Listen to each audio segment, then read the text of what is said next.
Graça e paz, povo de Deus. Esse é o programa Semeando Vida da Igreja Semeando Família. Bom, podemos conversar acerca da palavra do Senhor. Eu sou o apóstolo Cristiano Lopes e eu tenho aqui uma reflexão para nós nessa manhã que está no livro do profeta Isaías, no capítulo 58. Antes de eu ler, deixa eu trazer aqui um pensamento para a gente poder ter uma reflexão melhor sobre o assunto. Eu já vi muitas pessoas que, dentro do coração, buscavam agradar a Deus de diversas formas. E aquilo que a gente vai conversar, nada tem de certo ou errado, é só um pensamento. Tentava agradar o Senhor de que maneira? Jejum, subindo a montanha para orar, evangelizando alguns níveis de pessoas, fazendo projetos sociais, entregando uma cesta básica, tudo muito interessante a ser feito.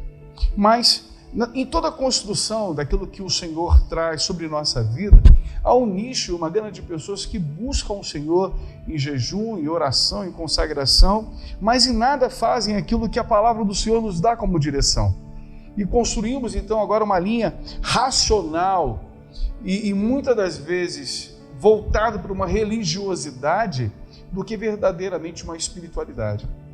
Aí o profeta Isaías, no capítulo 58, versículo 1, ele diz assim: o Senhor Deus diz, grite com toda a força sem parar, grite alto como se fosse trombeta, anuncie ao meu povo, aos descendentes de Jacó, os seus pecados e suas maldades. De fato, eles me adoram todos os dias. Olha o que ele está dizendo, de fato, eles me adoram todos os dias e dizem que querem saber qual é a minha vontade, como se fosse um povo que faz o que é direito e que não desobedece às minhas leis. Pedem que eu lhes dê leis justas, estão sempre prontos para me adorar. Versículo 3. O povo pergunta a Deus: que adianta jejuar se tu nem notas?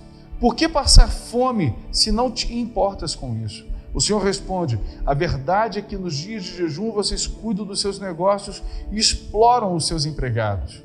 Vocês passam os dias de jejum discutindo e brigando e chegam até a bater uns nos outros. Será que vocês não pensam que quando jejuam assim, eu vou ouvir suas orações?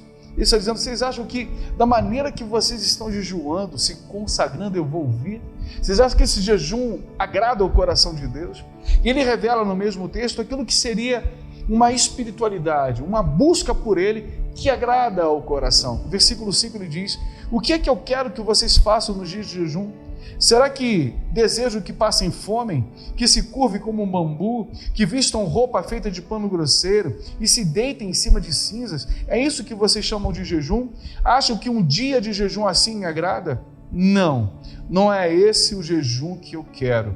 Eu quero que soltem aqueles que foram presos injustamente, que tirem de cima deles o peso que os faz sofrer, que ponham em liberdade os que estão sendo oprimidos, que acabem com todo tipo de escravidão. O jejum que me agrada é que vocês repartam sua comida com os famintos, que recebam em casa os pobres que estão desabrigados, que deem roupa aos que não têm, que nunca deixem de socorrer os seus parentes. Então a luz da minha salvação brilhará como o sol e logo vocês todos ficarão curados.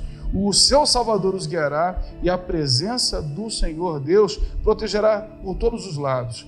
Quando vocês gritarem pedindo socorro, atenderei. Quando pedir ajuda, eu direi: estou aqui. Se acabarem com todo tipo de exploração, com todo o xingamento, se derem de comer aos famintos, socorrer os necessitados, a luz da minha salvação brilhará. O que eu aprendo nesse texto?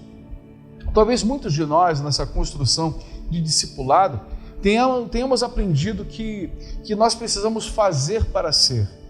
Aí a gente sobe a montanha fazendo alguma coisa para que Deus olhe para nós. A gente cuida com uma cesta básica alguém para que Deus veja aquilo que nós estamos fazendo. A gente faz para ser. E o que eu entendo do Evangelho é que nós já nascemos sendo. O que eu quero dizer com isso? Toda a mentalidade de servo, daquele que é empregado, é esse sentimento: eu vou jejuar, eu vou orar, eu vou subir a montanha, e faz isso como se fosse um empregado, como se fosse um servo. Trata o Senhor não de uma forma honrosa, como um filho honra o pai, mas de um empregado. E a bem da verdade, o primogênito de muitos irmãos, o Jesus Cristo de Nazaré, ele vem para que nós sejamos filhos de Deus, co-herdeiros. Quando a nossa mentalidade é de escravidão, a gente trabalha para as coisas do reino de Deus com um peso. Aí a gente vai ver uma galera que vai agora para o altar cantar e é pesado, que vai tocar seu instrumento e é pesado, que vai estar ensinando e é pesado, porque a mentalidade é de servo. Eu não estou ganhando, quantas vezes eu ouvi isso? Estou ganhando nada para estar aqui. A verdade é que o Espírito Santo revela para nós uma natureza diferente, e a nossa natureza é de filhos. Quando Paulo aos Gálatas, capítulo 4, ele escreve, ele diz, quando o menino ele é herdeiro, mas ele não tem maturidade, ele é infantil, mesmo sendo herdeiro, ele é tratado como escravo. E quem cuida daquilo que é a herança dele são tutores, até que ele amadureça ao ponto de entender e reconhecer que ele é filho e verdadeiramente dono de tudo. Quando eu percebo que a minha mentalidade de escravo deixa de existir e agora vem uma mentalidade de filho, quando subir a montanha porque eu quero falar com meu pai, quando eu estou de uma certa forma jejuando porque eu quero intimidade com meu pai. Não é mais uma natureza de espiritualidade racional, sem buscar essa identidade de filho. O filho sabe o que o pai está sentindo e o propósito dele. O filho trabalha naquilo que é o reino do pai com muita alegria, dizendo assim, olha, é melhor a gente trabalhar enquanto é dia, porque a noite vem ninguém pode trabalhar. O filho trabalha no reino de Deus sem pensar em salário, mas pensando naquilo que é a herança. E a herança que a palavra do Senhor nos diz é uma vida eterna. Quantos de nós precisamos entender isso? Viver essa verdade? Aquilo que de repente hoje nós somos, tem gente muito boa de serviço, muito boa de trabalho, mas muito difícil naquilo que é relacionamento. Que nessa manhã o Espírito Santo traga ao teu coração aquilo que está em Romanos capítulo 29, porque aqueles que já tinham sido escolhidos por Deus, ele também separou, a fim de se tornarem parecidos com seu filho. Fez isso para que o filho fosse o primeiro entre muitos irmãos. Assim Deus chamou os que havia separado, não somente os chamou, mas também os aceitou, não somente os aceitou, mas também repartiu a sua glória com eles.